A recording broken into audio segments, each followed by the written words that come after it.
Okay, so here we are, early spring, and my little chickens that I've hatched are going out for the first time.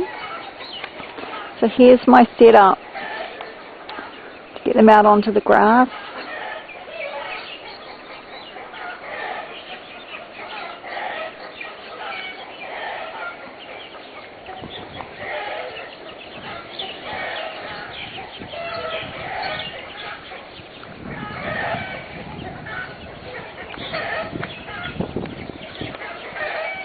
So these are mostly North Holland Blues. I think there's an Araucana and a Leghorn in there as well.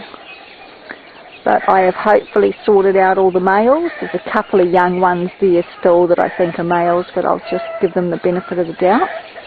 So North Holland Blues are great because as soon as they get to this stage you can pretty much tell by the colour of them. The very light grey ones are the males, and the very dark ones, like that one, is the female. So the tail formation is different as well. So we wait for these guys here until they get more feathers in, but I think a couple of those two front ones are boys.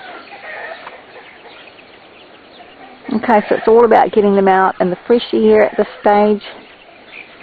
They need greens, which I feed silver beet in the boxes. They need exercise, and they need to be able to adjust to the varying different temperatures during the day. So we're very early spring, not even September the 1st yet. Okay, this is my little setup. They've got a little tunnel in here, a little plastic house, so if it gets cold they can run in there and have a little warm spot. And we've got these little houses here.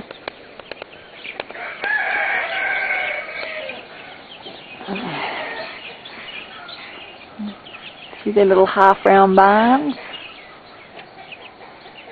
They've got a wooden floor to them. And of course their feeders. So it's all about the fresh air and getting them to regulate their own temperatures. They're also starting to roost about now, so I will put a couple of roosting sticks in these little half-round barns here so that they can roost at night, because that's what they want to do now. So it's really important to get them all roosting up and off the ground. Keeps them cleaner as well. They have been on a heat pad, so now it's time for them to toughen up. So I've got a couple of pipes in here, just stuff for them to jump up on. If you have them too many all together, they will start picking each other. They need brain stimulation, otherwise they start, they'll feather pick and things. And see, I'm just providing them here with a little bit of maize. So I'm just weeding out the boys now. I think that one might be a boy. See, these girls in the front are darker. We're going to wait for those feathers to come in properly,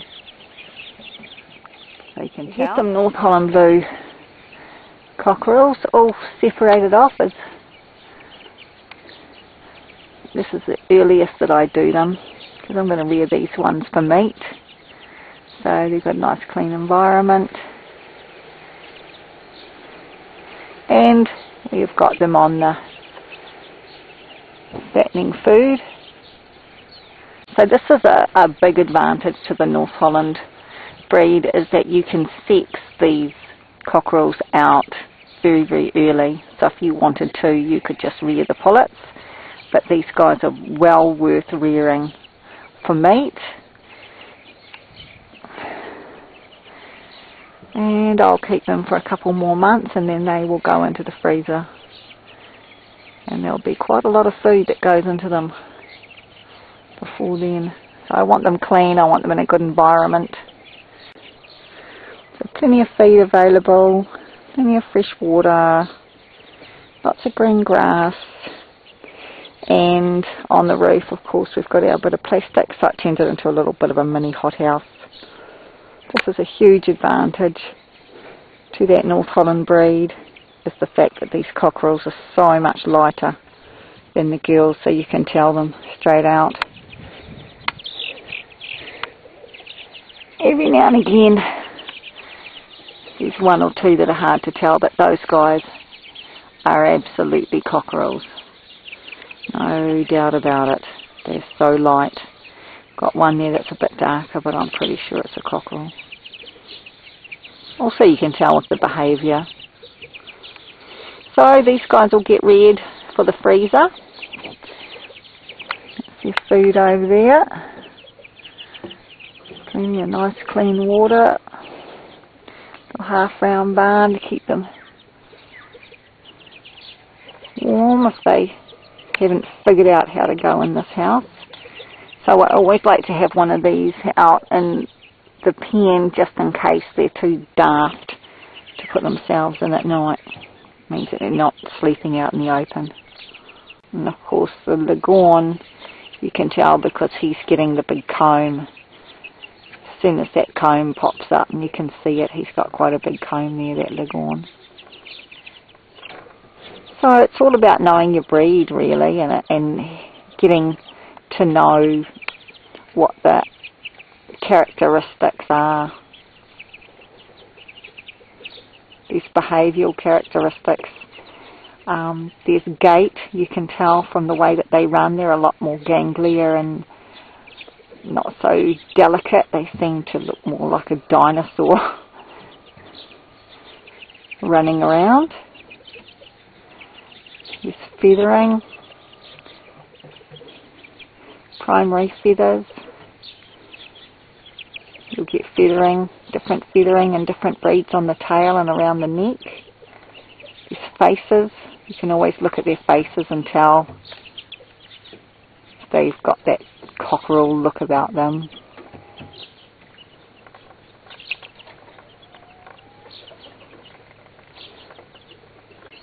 So should the weather turn miserable while I'm away or not at home, we've got a little roof over the whole cage so that they're not going to get wet. Plus they've got their little half round barn in there. Lots of food and water. So that's it. They're out now, unless it turned really, really freezing cold, which I doubt it will. I will put hay inside their little house there for them to nest on and keep it regularly changed so that it doesn't get nasty, because it will.